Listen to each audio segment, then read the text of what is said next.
All right, here we go. We're going to look at a second type of distribution, a special type of distribution.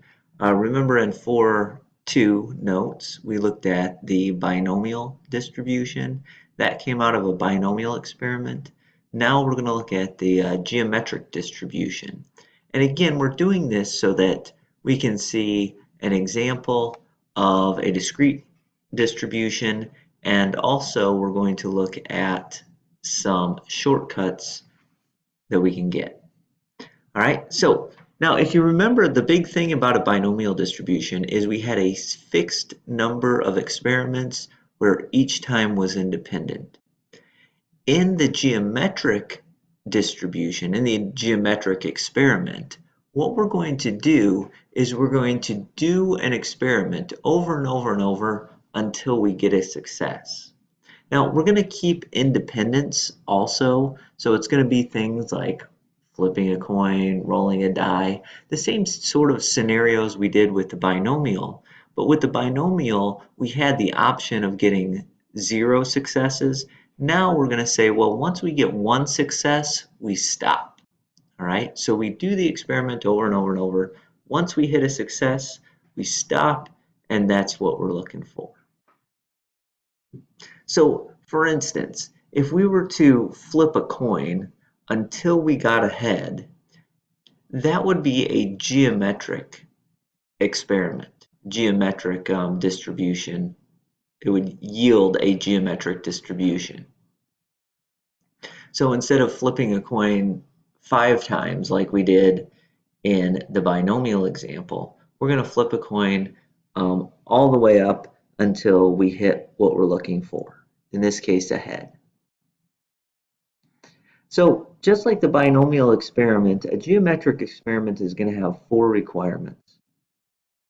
So the first requirement is the big difference between the binomial and geometric. Geometric means you do as many trials until you get a success.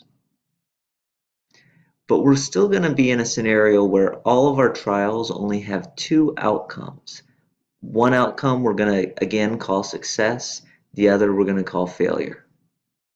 We're going to still say the outcomes are independent, and we're going to still say that the probability of success stays a constant no matter how many times we do a trial. And we're going to adopt the same notation we had for the most part in the binomial distribution.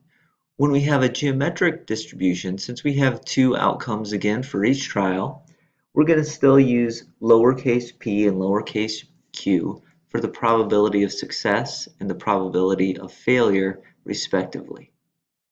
And because there's 2 outcomes, they're going to be complements still, so p and q are going to add to 1. Notice that there's no n here because we don't have a fixed number of trials. We're just doing trials until we hit success.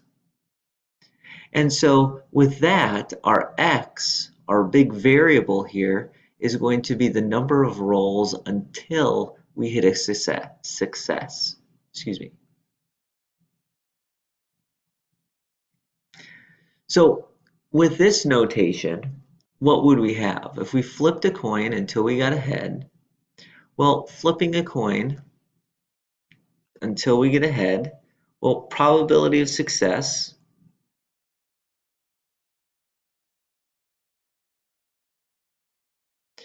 would be 0.5, and probability of failure would be 0.5 or 1/2, whichever way you'd like to write that.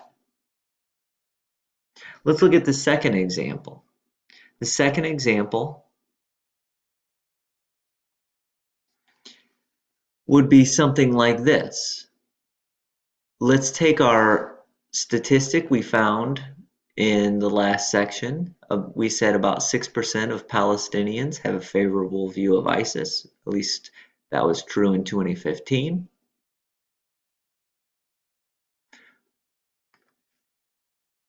We could ask a question like, what is the probability that it takes exactly 7 Palestinians until I find one who has a favorable view of ISIS. So this is a geometric probability because what we're saying is that on the 7th person I pick, I find my success. Hopefully that makes sense. So we're going to keep picking Palestinians until we have one that has a favorable view of ISIS. Okay? And notationally, what would that be? Well, notationally, probability of success, since each Palestinian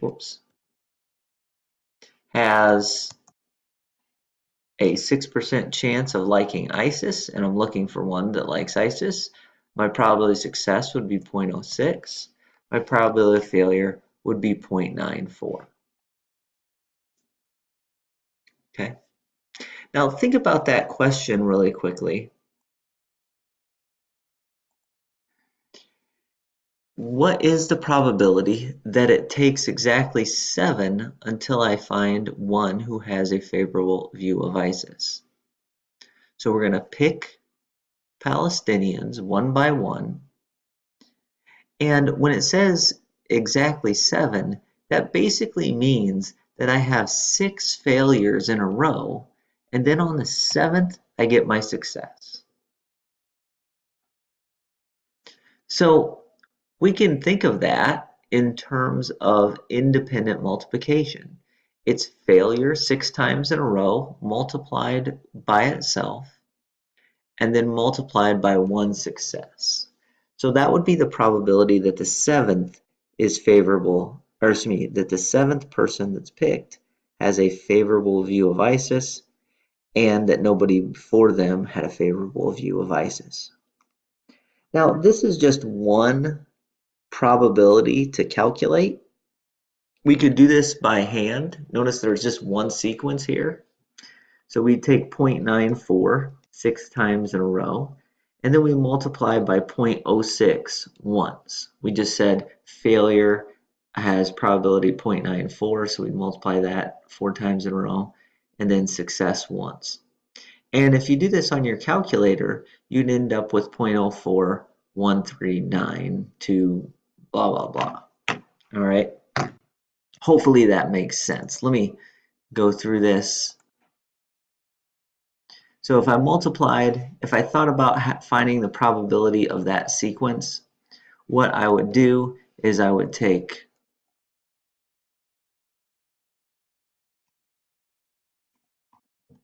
failure 6 times and then multiply that times probability of success 1 time. Okay, that's what I'm saying. And that comes out to 0.0414. Okay, again, rounding to 4 decimal places. Now, there's actually also a shortcut on our calculator that has the same, or that will give us those same probabilities. And just like in the binomial situation, in order to calculate these geometric probabilities, we can punch these into our calculator. So we're going to have a geometric PDF and a geometric CDF. And it's going to be, again, very much parallel to the binomial distribution stuff. PDF is going to be the probability of getting success on the X, on roll number X. And CDF is the probability of getting success on roll X or before. All right.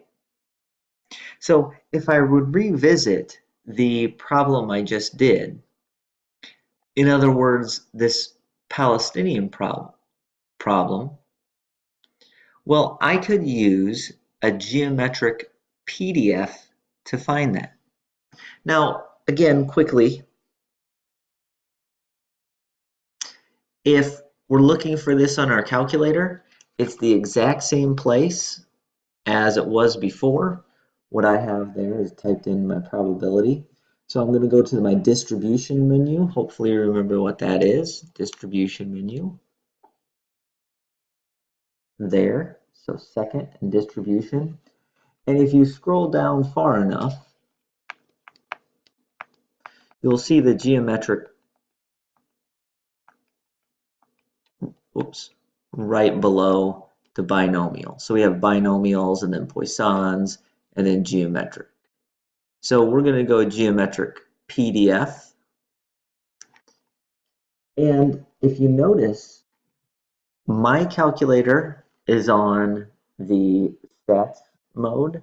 So it has P, probability of success, which was 0.06.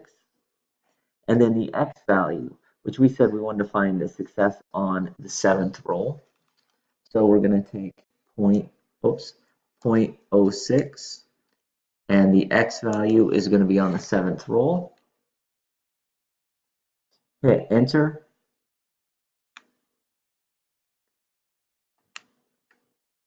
Sorry about that. And notice you get the exact same thing that we got before. Okay.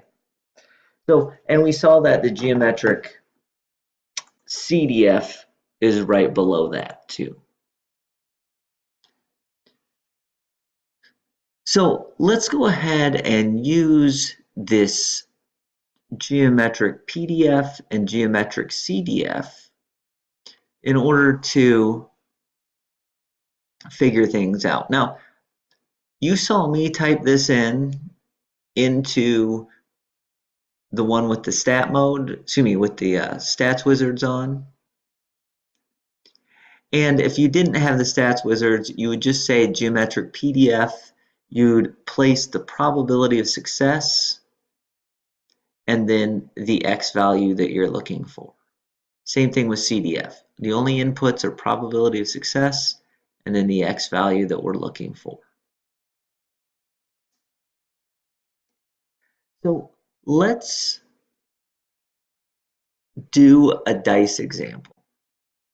So instead of rolling a die a fixed number of times, what we'll do is we'll say, let's roll a die or a dice until we see the number 5. So I roll it. If it comes up on my first roll, I stop. If it comes up on my second roll, I stop. If it comes up on my third roll, I stop, right? Whenever that first 5 shows up, we're going to stop. And we're going to calculate what is the probability that the first 5 we see happens on the third roll, okay? So what's the probability that the first 5 I see happens on the third roll? What's the probability that the first 5 I see happens on the 6th roll? Let me skip a slide ahead, look at those because I won't go back to them. Then it says, well, what's the probability that the first 5 I see happens within the first 3 rolls? So on roll 3 or 2 or 1. And then what's the probability that the first 5 I see happens within the first 6 rolls? So roll 6 or before. So let's go ahead and calculate that. I'm going to use the same method I did last time. We'll just type it in to the Word document. So we're saying, what is the probability that the first 5 happens on roll number 3? Now, notationally, remember, X means X is the first roll we see a success. So we're saying, what is the probability that the first success happens on roll number 3? So we would go geometric PDF, because again, we're equal. My probability of success, well, success is seeing a 5, and we should know that in terms of seeing a 5, if you roll a single die, the number 5 has a 1 in 6 shot of coming up. And then obviously we're saying what's the chance that that happens on roll number 3. And when you type that in your calculator, 0.1157 is the answer it gives me. Similarly, excuse me, we can do the same thing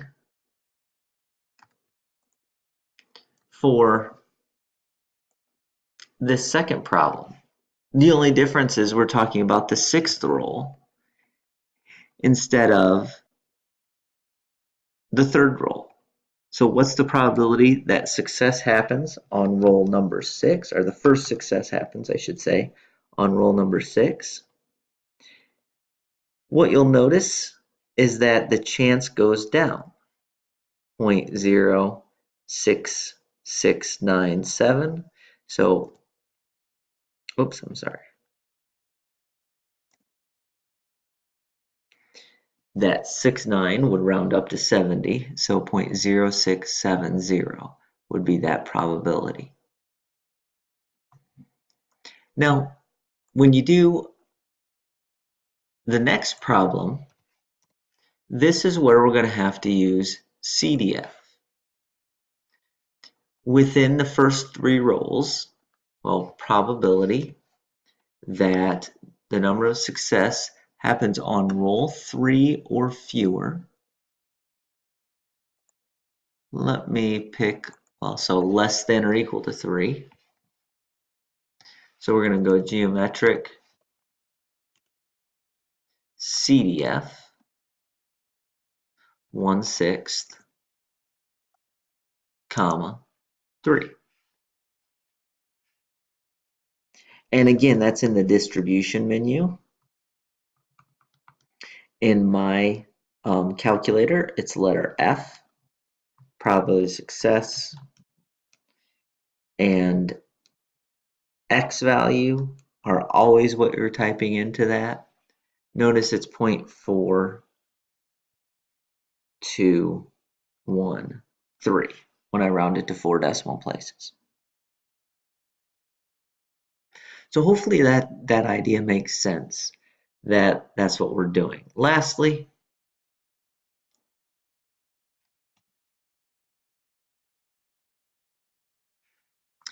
this says, what's the probability that success happens on roll 6 or less within the first 6 rolls? So geometric CDF. Still, probability of each trial is 1/6. Probability of success on each trial is 1/6. We're getting that. This is a good spot to go second enter. And you'll notice that the probability went up there. Okay. So there you go. So that's how we use that geometric PDF, geometric CDF. Now what I'd like you to do is I would like you to try the following example. We're going to continue with the same parameter we dealt with last time, that 29% of gun owners own more than 4 guns. And we're going to assume we just select gun owners until we're going to find one who owns more than 4 guns. So once I've done that, I stop. And we're going to look at some questions. First off, what is the probability that you find the first gun owner who owns more than 4 guns on the second person picked? And then what's the probability that you find the first gun owner with more than 4 guns on the 4th person picked? Once you do that, I want you to find these probabilities. What's the probability that we find the first gun owner with more than 4 guns within picking 3 people? So in other words, picking 3 people or 2 people or 1 person. And what's the probability that we find the first gun owner within the first 8 people picked? So push pause on the video and try those questions, and we'll come back.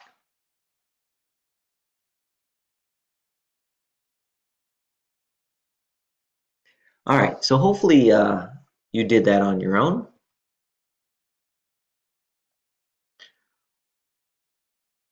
Pretty straightforward as far as the actual calculations go. Probability that the first gun owner, let's go through. Probability that X equals 2. So geometric, PDF. Now probability of success here is 0.29 because 29% of those gun owners have more than 4 guns.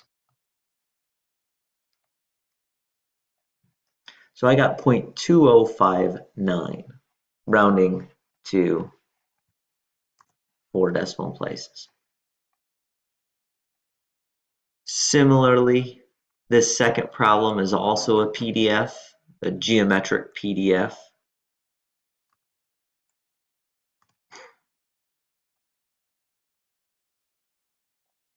But we're saying the 4th person picked is the first one. Again, notice what's going to happen is that this probability is going to go down, and it goes down to 0.1038.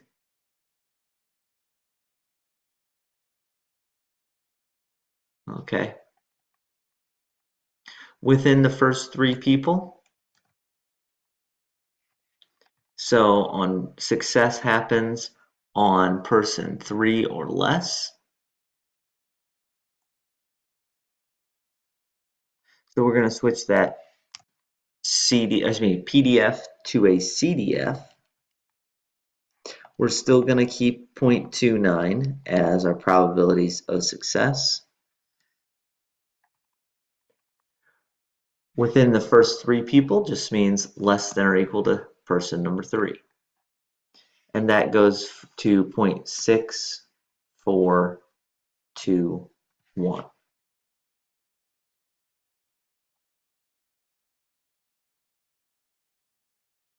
Okay.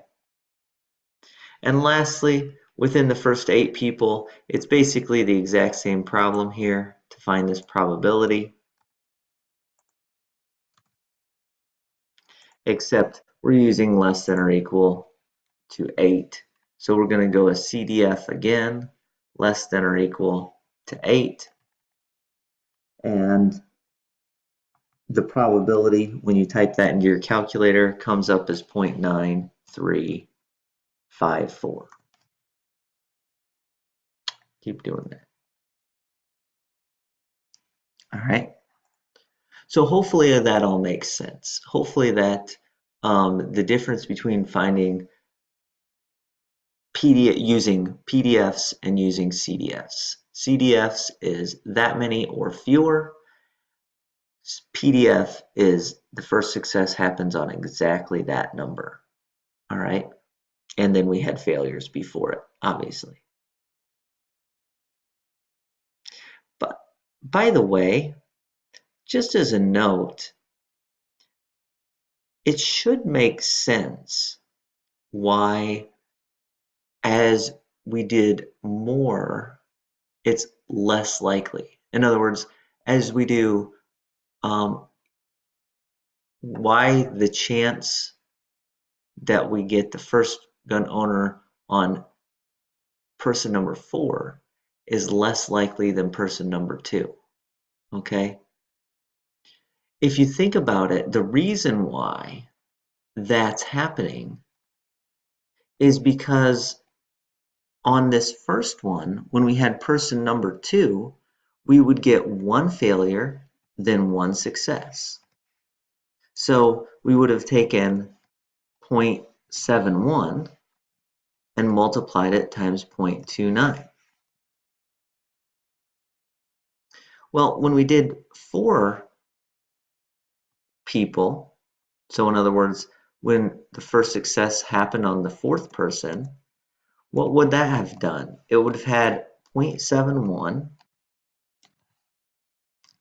times itself, 0.71, times another 0.71, and then finally times a 0.29.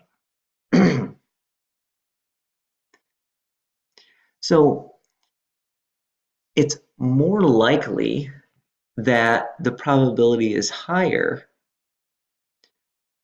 or excuse me, it's more likely that you get success the less chances you get. All right. Now that doesn't mean it's going to be very likely. Obviously, if we did this on one probability that the first success happens on the first pick would be 0.29.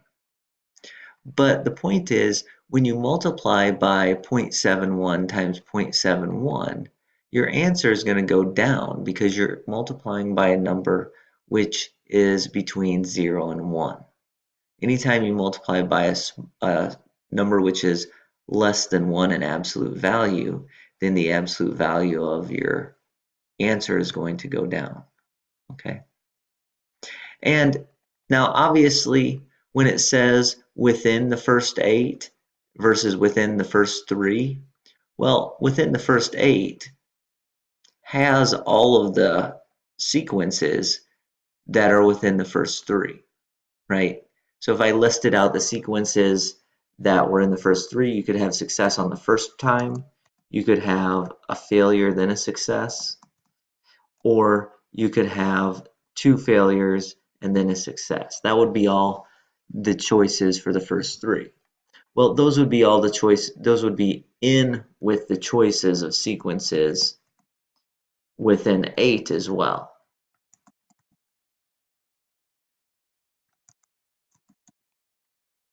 But you'd have a couple others, right? And you do this all the way up until you got 7 failures and a success. All right. So you can see that this should be common sense. By the way,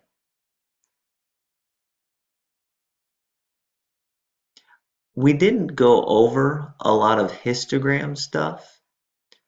We will talk about the histograms, but think about what that means, what that implies for the relative histogram of a geometric distribution. This information implies that the highest numbers are going to be on the left, and we're going to get a tail as we go out to the right. So geometric distribution is going to be right skewed. We're going to have bigger numbers on the left, and then as we go out to the right, it's going to be a tail. Interestingly enough, the binomial distribution that we looked at earlier, I say earlier in this chapter, that's actually bell-shaped when I draw the histogram. We'll come back to that a little bit later, but in a later chapter, I should say. But geometric is right skewed, binomial is bell-shaped. Now, that's if you get enough trials. Okay. So here's what I'd like you to do.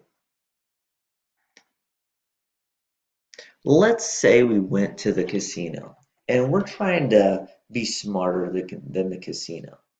What we're going to do is we're just going to keep betting on red until it hits. And maybe I think I'm smart. Maybe I'm going to spend $10 on red. If I lose it, then I kind of increase my bet all the way up until I get my first hit. In other words, until I win a roll. So here's what I want you to do. I want you to read this problem and try to answer the question that's posed. And then once you've done that, I want you to read this question. Again, we're betting on roulette, betting red, and try to answer the question that's posed. Uh, Again, pause the video, about 5 seconds, I'll come back and answer those questions.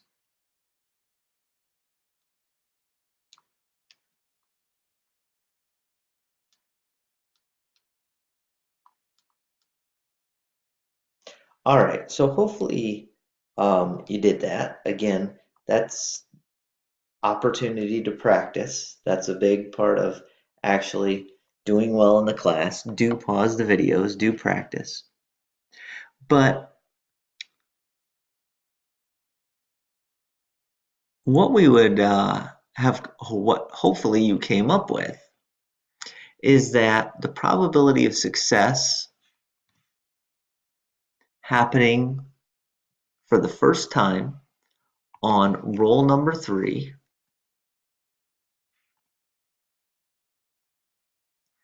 is going to be equal to geometric PDF. Now, probability is 18 over 38 because the chance that you hit a red is 18 over 38. So 18 out of 38, comma 3.1312.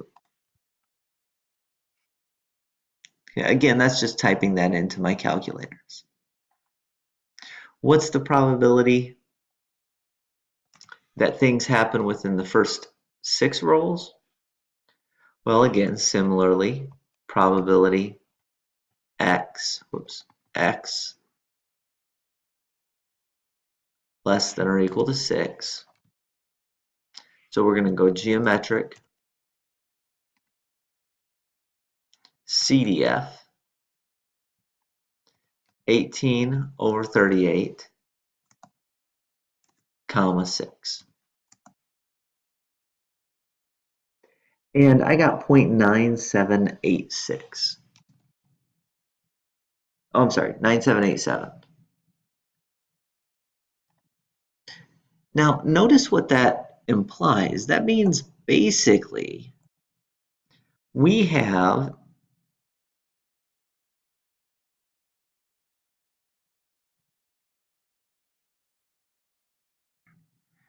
a 97, almost 98% chance that if we sit and bet on red every time, we're eventually going to hit a success. In fact, it's fairly likely that that success is going to happen within the first 6 rolls.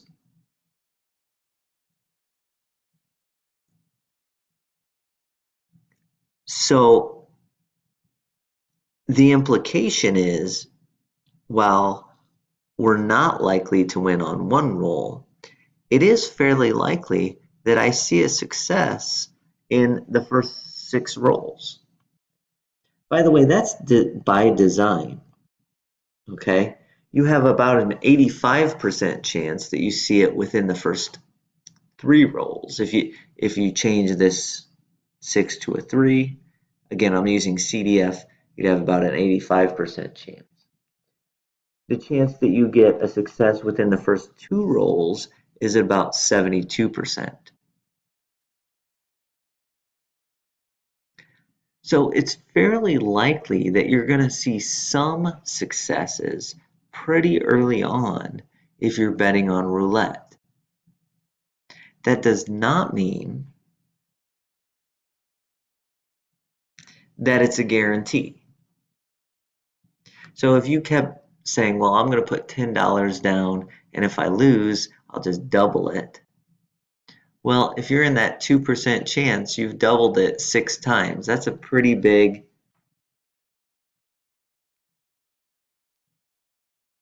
number. That starts to compound. You double 10, double 20, double to 40, double to 80, right? So on and so forth. So you could get up to some pretty high numbers pretty quickly. So anyways, Hopefully that makes sense. Hopefully calculating the probabilities makes sense. Now, this is also kind of a weird one, not in terms of the design, but if you think about trying to create a table, well, when could success happen? So if I were to create a discrete distribution table, success could happen on roll 1 or 2 or 3 or 4 or 5 or 6 or 7 or 8 or ... right?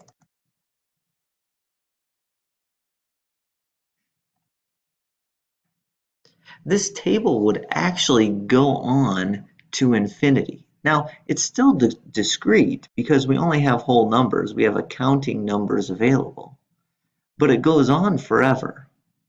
I mean, there is a scenario in which you keep betting on red and it takes you 1,000 times to get your first success. Now, that's a very unlikely scenario, but there is some scenario out there like that. So because these geometric distributions, if we created a table, go on forever, here's where we would really need a shortcut for finding the mean and standard deviation. And thankfully, we actually have one. So again, other than that, you would have had to have put all infinity numbers into your calculator, which would have taken you infinity time, which would have meant that you'd have died before you put them all in, right? So what we have in order to find the mean and standard deviation are these formulas. It turns out in a geometric distribution, the expected number of, let me put it this way, the expected number where I see my first success, in other words, the average of where we see our first success is going to be 1 over p. And the standard deviation has this kind of fancy formula. It's the square root of this big fraction, 1 minus p all over p squared. So we can calculate the average and standard deviation using these formulas. And yes, just like the binomial distribution, you're going to have these formulas along with the probability calculator formulas, geometric PDF, geometric CDF on the test. Okay. Now, it doesn't take much explanation, but I just want you to try this on your own. So now that you've seen those formulas, say we roll dice until we get a 5. We're going to ask, what's the average number of dice rolls until you get a 5? And what is the standard deviation of that scenario? Go ahead and try that on your own. Push pause if you haven't yet.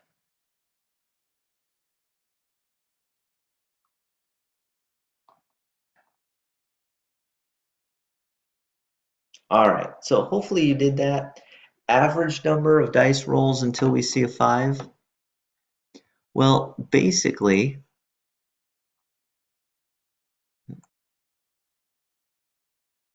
I'm stretching this out. Average number of dice rolls until I see a 5.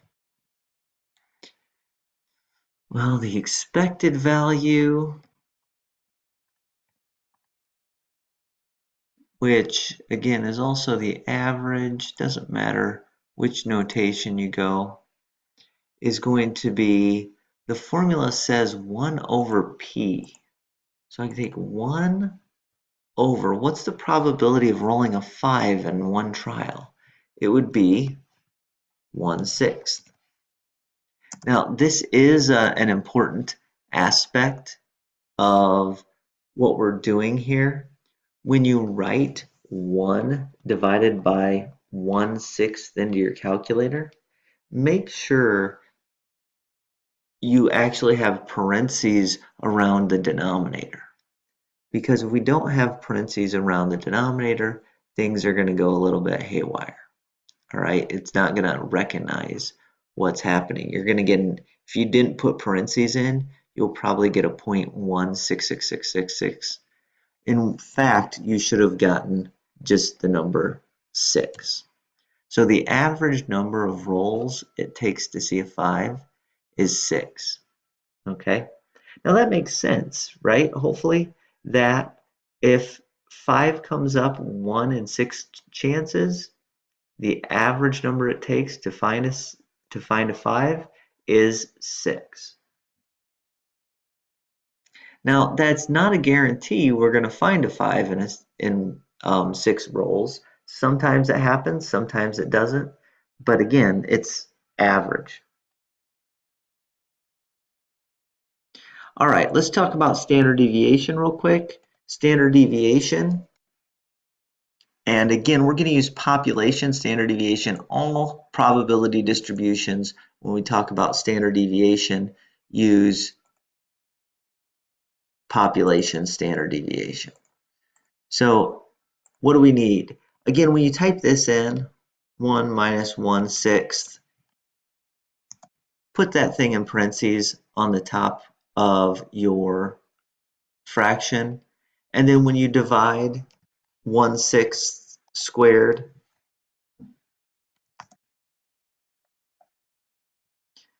make sure that you're putting the 1/6 in parentheses. Again, sometimes typing things into your calculator can really throw things off if you're dealing with fractions. Okay, so 1 minus 1/6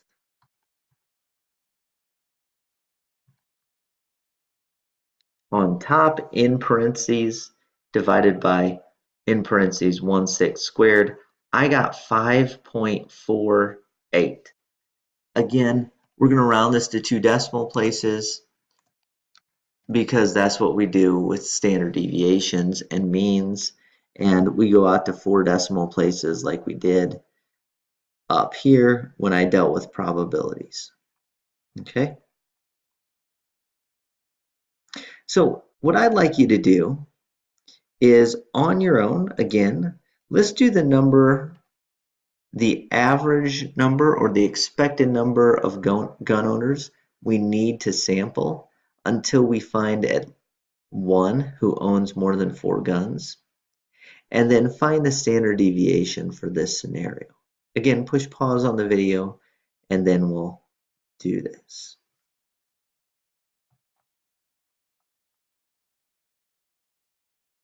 All right, hopefully you went ahead and did that. What's the expected number of guns? Expected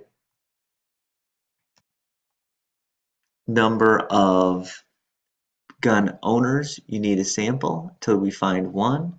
Well, 1 over P. Now in this case, 0.29 is my probability of success. So I put that in for P. When you divide that, we don't get a nice number. We get 3.45. Now again, I keep saying or trying to remind people that that's fine. It's fine to get 3.45 as the expected number of gun owners that we're going to need to sample, because it's not saying that you need to sample exactly 3 or exactly 4. What it's saying is that if you sampled some gun owners and I sampled some gun owners and lots of people sampled a bunch of gun owners, maybe I found one who owns more than 4 guns on the first try. Maybe you found one on the third try. Maybe somebody else, it took them 7 tries to find it. But those are going to average out to about 3.45. Okay? And standard deviation in this scenario, well, same calculation that we just did. I'm sorry. It is a population standard deviation.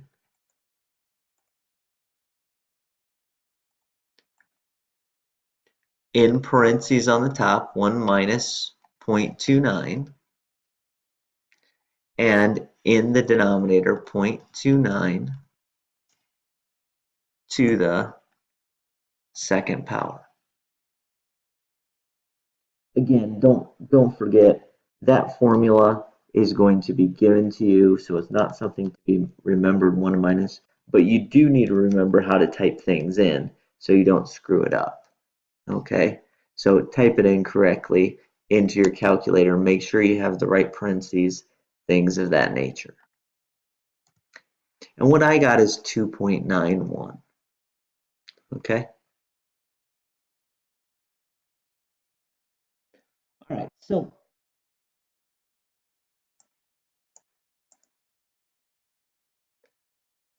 real quick, why don't you go ahead and do the roulette example?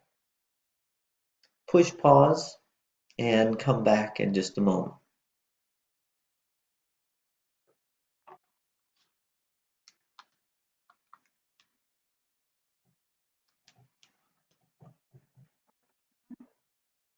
All right, so hopefully you did that and got what you're looking for. I'm going to do it fairly quickly. In fact, I'm going to copy and paste all my stuff here so I can just change the numbers. In the roulette example, the mean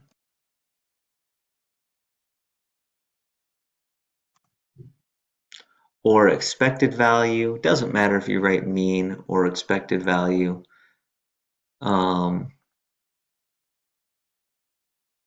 is going to be 1 over 18 out of 38. Make sure, since you're dealing with a fraction, you actually put that fraction in parentheses. Otherwise, it's going to throw your calculator off. It's not going to know whether it's 1 over 18 and then all divided by 38 or 1 divided by 18 over 38. And again, we want the latter. So we want to make sure we have parentheses to show our calculator that, yeah, that is a fraction there.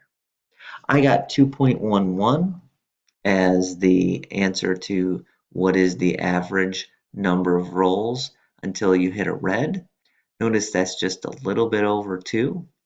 So you are seeing some success fairly quickly when you're playing roulette. Although again, it's a little bit over 2. So in the long run, you're going to lose money, right? Because that's how it works. Now, standard deviation for this scenario, I'm just going to copy and paste from my previous problem. Standard deviation is going to be 1 minus 18 out of 18 out of 38. And then the denominator is going to be 18 over 38 squared. Okay, again, be really careful about the parentheses. Okay, be very careful about how you type that so that you get the correct answer. Hopefully, you got the correct answer of 1.53. Hopefully, I did too. Okay, I'm not above making a mistake on a video like this. So 1.53 is what I have. So there you go. That's how we calculate means and standard deviations with with geometric distributions. Now on the test, we're going to have probabilities and expected values all sort of wrapped up into the same problem, just like I said with the binomial distribution. So let's do this problem where we talked about at the very beginning. 6% of Palestinians have a favorable view of ISIS. So we're going to select Palestinians at random until we find one who likes ISIS or has a favorable view.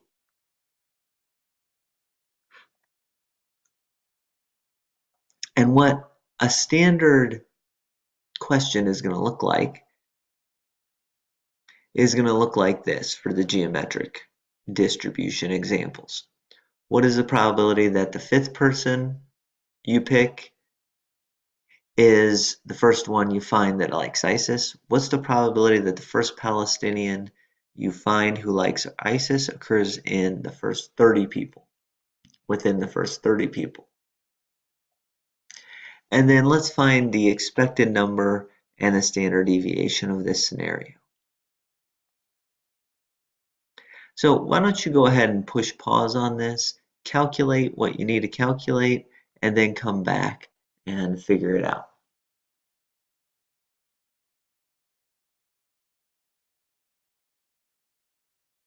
All right, so hopefully you did that. I'm going to write this down in the Word document. Again, I just type it in here. What's the probability that the fifth Palestinian, well, that is probability, whoops, what is, let's go a little bit smaller there.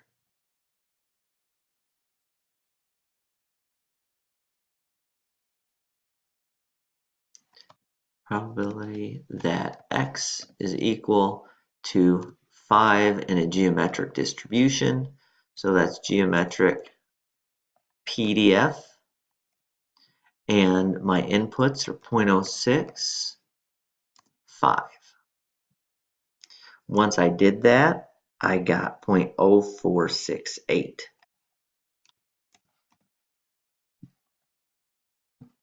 What's the probability that the first Palestinian who likes ISIS occurs in the first 30 people? All right, so we're going probability that success comes on number 30 or fewer, so less than or equal to 30. Again, pay attention to like the wording. I'm not going to try to confuse people when I put a test, but there are some situations which says less than 30 people. Well, less than 30 would have been less than or equal to 29, right? So we would have had to switch this to 29 if it said less than 30 people. So this one says in the first 30, that includes the 30th person as a possibility, but that's what's going on. And just like always, since we're within the first 30 people, the less than or equal to, we go CDF, 0.06, 30, and the probability is at 0.8437. All right, 0.8437.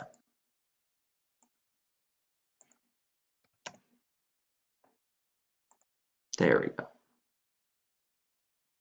All right, what's the expected number of Palestinians that you would have to choose until you found one that likes ISIS? Well, simply put 1 divided by 0.06. And what that comes out to is about 16.67. Again, we're rounding to 2 decimal places because that's what we always do with anything other than probabilities, which probabilities round to 4. So on average, it would take you a little over 16 people until you found one who liked ISIS. Again, picking randomly. So that's what's happening there. Standard deviation of this scenario, well, standard deviation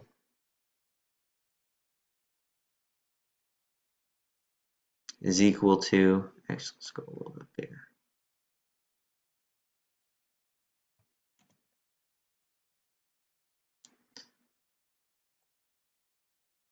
Square root